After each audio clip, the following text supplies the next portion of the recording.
Hello, once again, welcome to the Jessica Bryma channel. I'm Jessica John Bryma, and I don't know if you heard about the fight between the DSS in Nigeria, Directorate of Security Services. They used to be SSS, isn't it? SSS, yes. The big fight, the public, shameful, degrading fight between the DSS and prison officers when on the day that Emefiele was arraigned in court. The court was between these two departments of government over Emefiele, the former CBN chief. So here is the inside gist, what nobody will tell you about that fight. First, why was the officer in charge of Ikoyi prison in court at that time? The officer in charge is the equivalent of Deputy Commissioner of Police. He does not go to court unless he's ordered to appear, probably by the judge or something. The officer in charge of the correctional center does not normally go to court.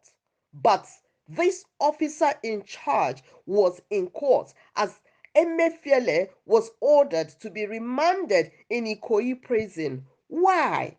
Why? There's no news that the judge had ordered him to be in court. There was nothing warranting him to be in court. He wasn't involved in the case. So why is the officer in charge of the prisons, why was he in court as Emefiele was being arraigned in court?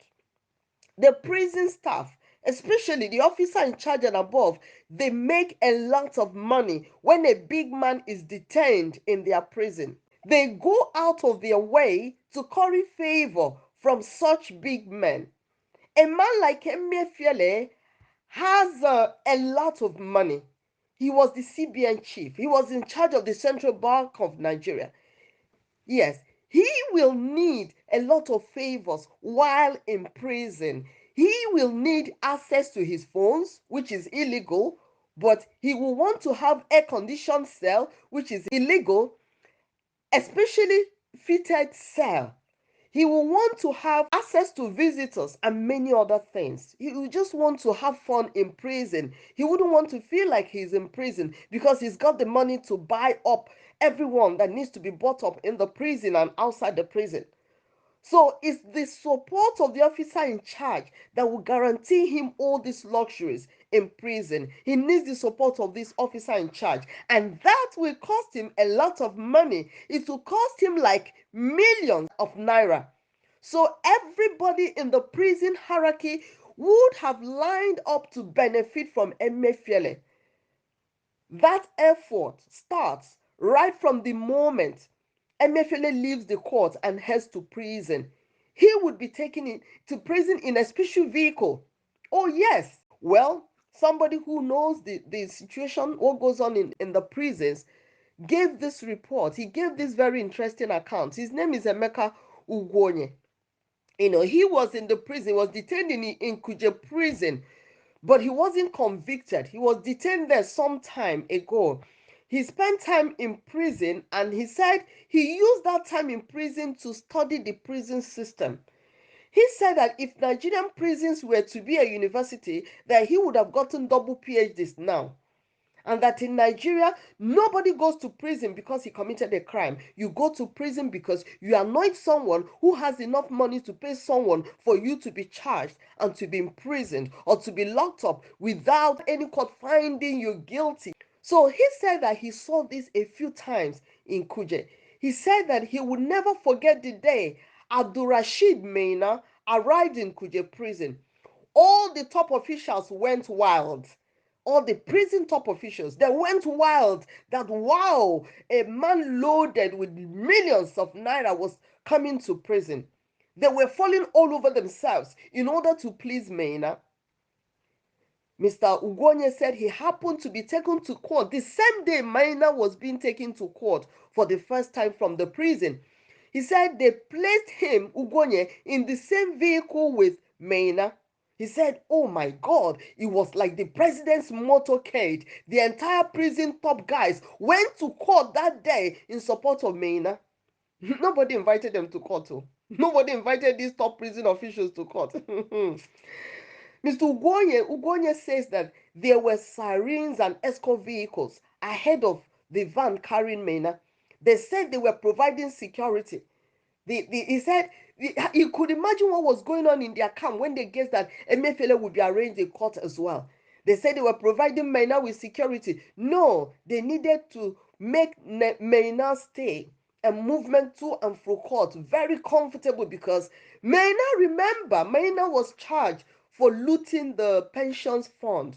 The pensions fund belonging to Nigerians. They say he looted it, and at a time he had them. He was alleged to have his own safe in the bank. He goes to the safe to take money as he likes. Yes, at the time. So it's the same scenario that's playing out because another big wig with money is coming to prison. So all the people in the prison, all the prison officials, they are falling all over themselves over Emefiele. They knew that the court would grant Emefiele bail and that Emefiele would not meet the terms of that bail that same day. They know that he will spend the night in prison, so they wanted to get something out of him for the period he would be in prison, you know. According to Mr. Ugoye, he said that he saw a part of the prison system that lawyers don't see, that is never taught in law school.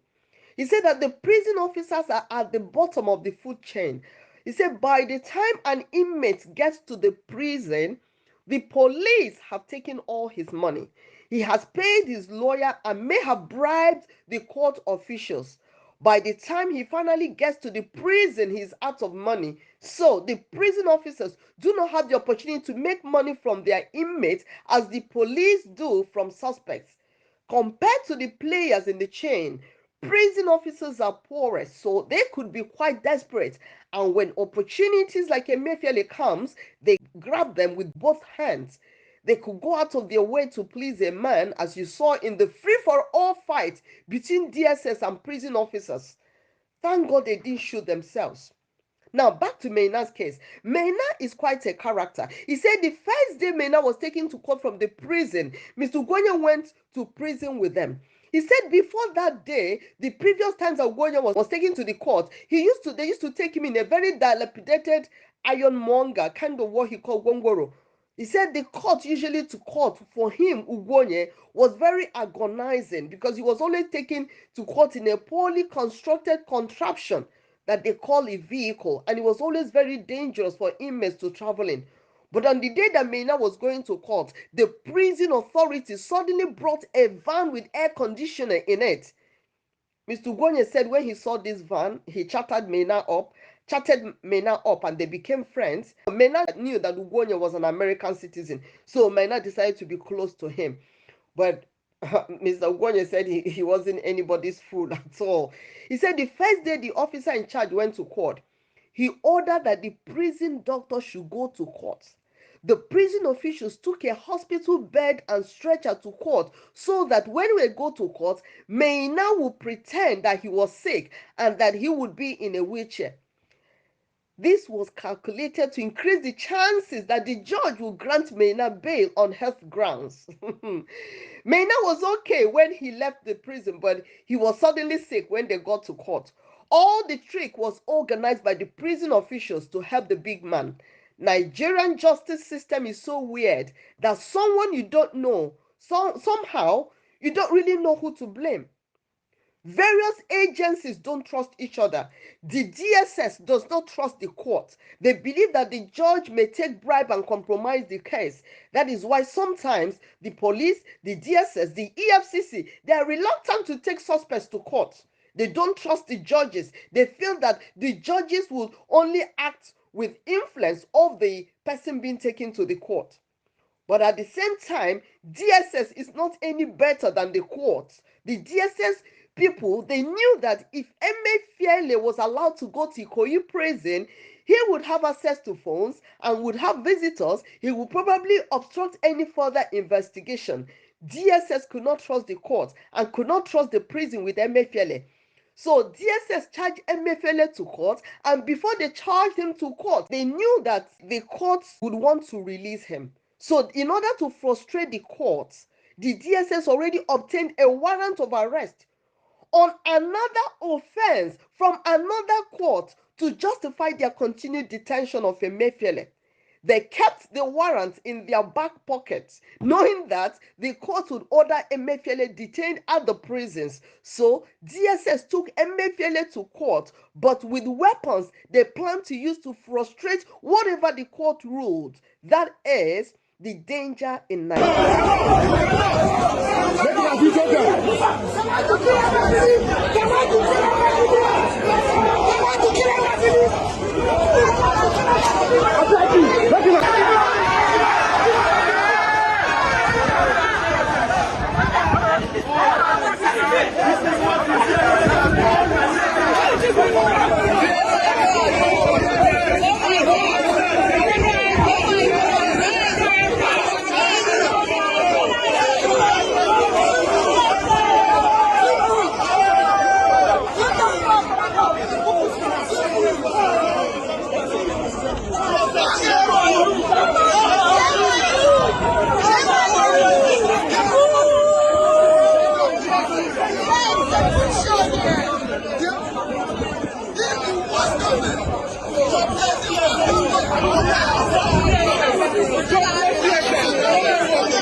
Today, Emefiele has had his day in court.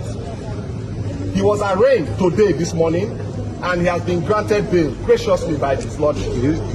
They arraigned him on a 2-count charge, very ridiculous charge, bordering on illegal possession of firearm. Gentlemen of the press, if you know the firearm that we are talking about, it is the kind of gun that the likes of Christopher Columbus and Mungo Park used during their days. This is the kind of gun that the SSS exhibited in their proof of evidence. This is how low that organization has turned itself to be.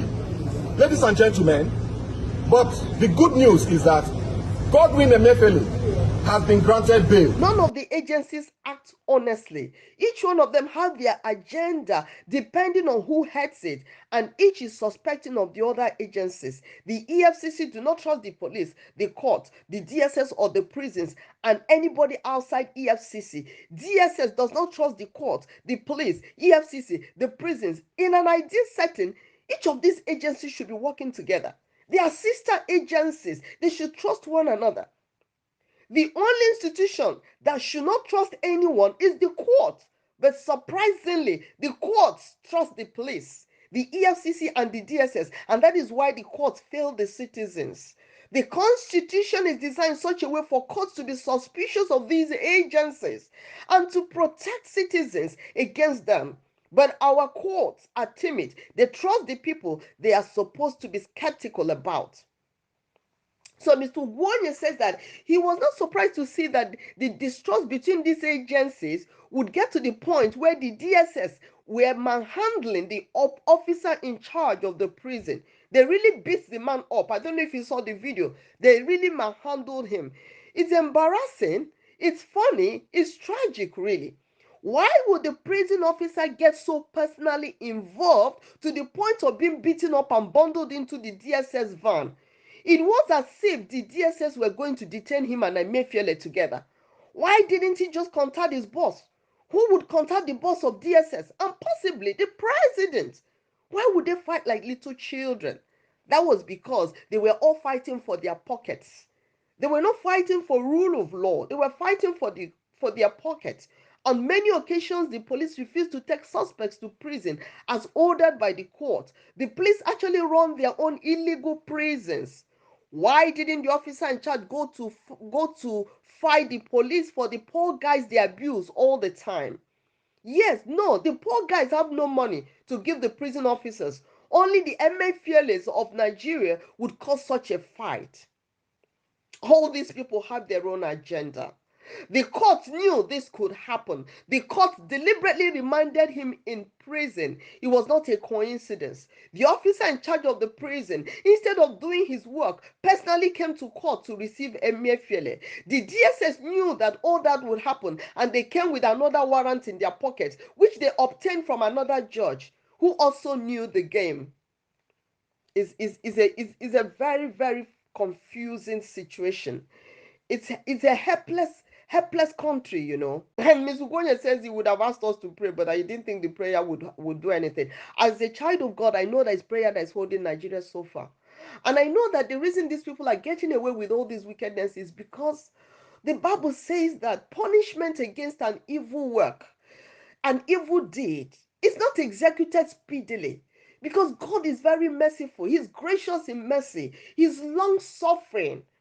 It's because the punishment is not executed speedily. That's why the heart of men is set in them to do evil. But they eventually receive their reward. They eventually receive their reward. Whatever you sow is what you reap.